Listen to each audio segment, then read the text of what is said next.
Good day, viewers and subscribers. Welcome back to my channel. This is Girls Connection, the world's connection. Please remember to subscribe, like, and share.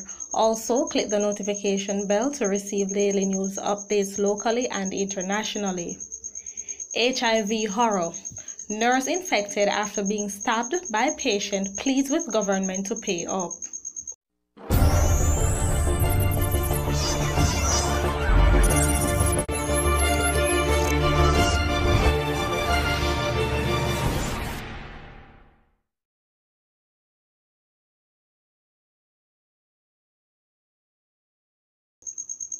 More than 7 years after she was infected with HIV by a needle while working as a nurse at a hospital in central Jamaica, Lydia James is yet to receive 1 red cent in compensation from the state, even though the government has accepted liability.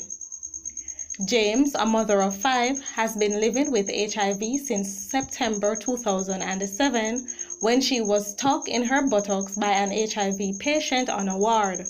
Since then, the government has accepted liability but is yet to pay her any of the US $1.7 million, approximately Jamaican $200 million she has demanded in compensation. 3 years ago, I sent them my claim and they haven't even written back to me, James' lawyer Kadeen Dixon told the Sunday Gleaner. Their excuse is that the volume of amount we are asking for need cabinet approval, added Dixon. The parties have appeared in court on 2 occasions, and in both instances, the lawyers representing the state were not ready to go forward. My first 2 attempts at assessment have failed due to no fault of mine. We have another one coming up April 22 of this year. I don't know what is going to happen.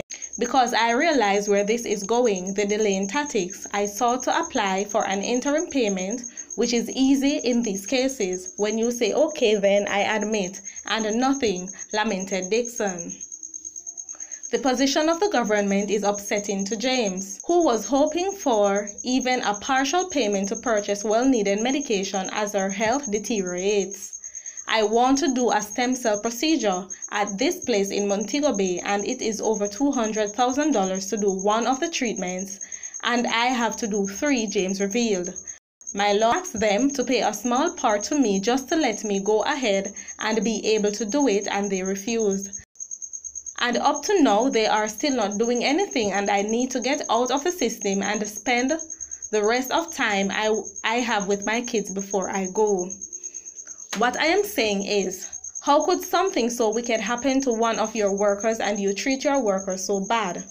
According to Dixon, although the compensation being sought for James is substantial, it is justified and is the least the state can do for one of its employees hurt on the job. Pain and suffering.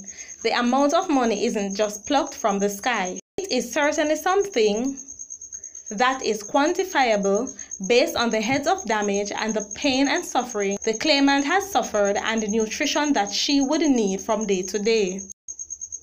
In my opinion, no amount of money can compensate her, but if it is quantifiable, she deserved in that region, said Dixon. Because for a servant of the government to have been afflicted with this virus because of their negligence, I would think they would jump to the opportunity to compensate that person, or at least give them the assistance that they need, whether psychological or medical treatment, and they have done absolutely nothing. James's nightmare started around daybreak on September 30, 2007. I was on the night shift working 10 to 7, so around 4 o'clock I was tidying all the patients to meet the 7 o'clock shift. I was at a surgical 3-bed tidying a patient, so the screen was drawn 3 sides to give the patient her privacy, James recounted.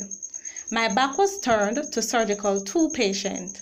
So while wiping the lady, I didn't even know when the other patient moved the curtain, but I felt someone injected me in my bottom.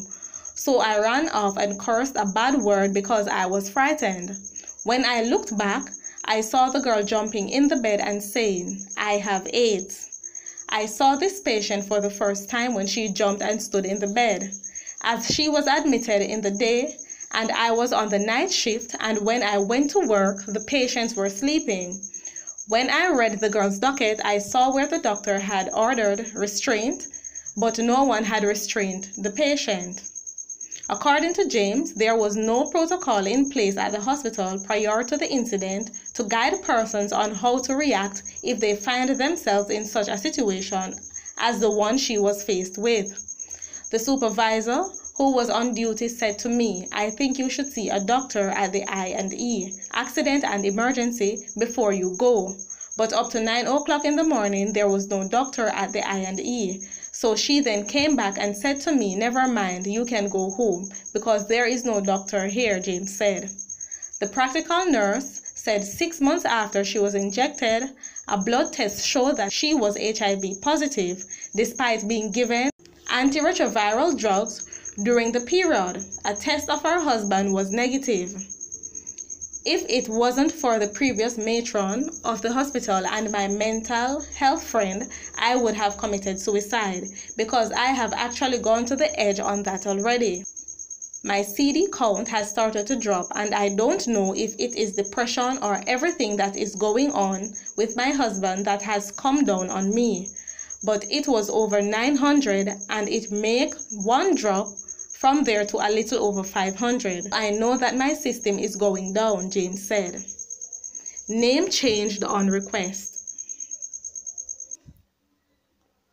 The article I just read was from 2015. The nurse in the article has not received any money as yet, so she went back to the Gleaner to make it public. So I'm going to read the article, the present article that was made public today, so you guys can know what is happening with that nurse. HIV patient in long wait for $10 million interim payment given to lawyer.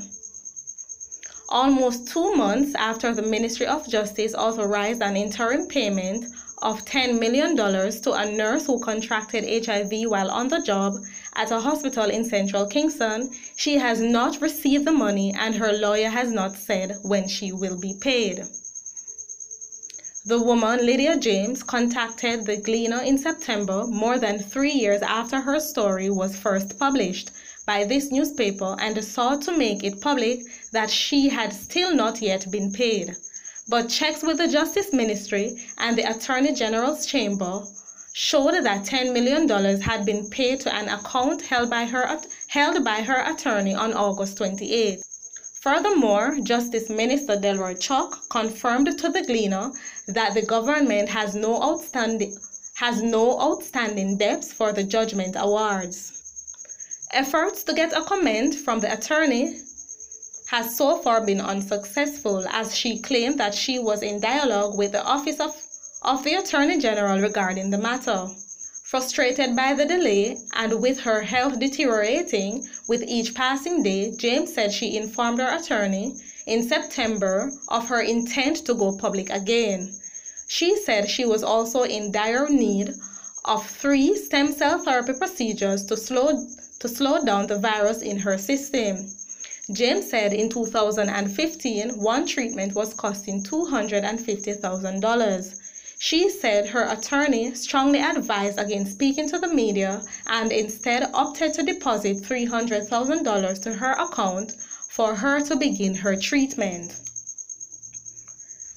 This is Girls Connection, the World's Connection. Please remember to subscribe, like, and share. Also, don't forget to drop a comment in the comment section down below. Thank you.